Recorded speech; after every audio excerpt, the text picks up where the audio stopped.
বিসমিল্লাহির রহমানির রহিম। পরম করুণাময় অসীম দয়ালু আল্লাহর নামে শুরু করছি।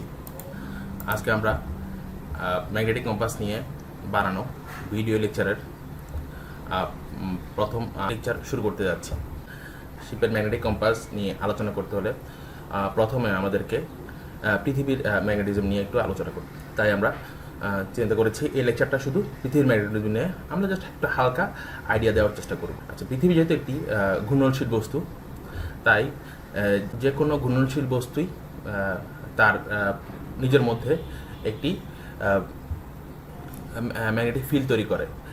এই ম্যাগনেটিক ফিল্ড তৈরি করার কারণে তার মধ্যে দুটো পোল ক্রিয়েট হয় এবং এই পোলগুলোর মধ্য দিয়ে বলরাশিগুলো একদিক থেকে আরেক দিকে চলে যেতে থাকে।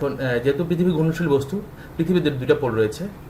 আমরা উপর দিকের পোলটাকে নর্থ পোল বলি আর নিচের দিকের পোলটাকে সাউথ পোল বলি। বলরাশিগুলো সাউথ পোল থেকে নর্থ পোলের দিকে যেতে থাকে এবং গিয়ে একটা সময় ঠিক এই ধরনের একটি চুম্বক ক্ষেত্র তৈরি করে। Thank you.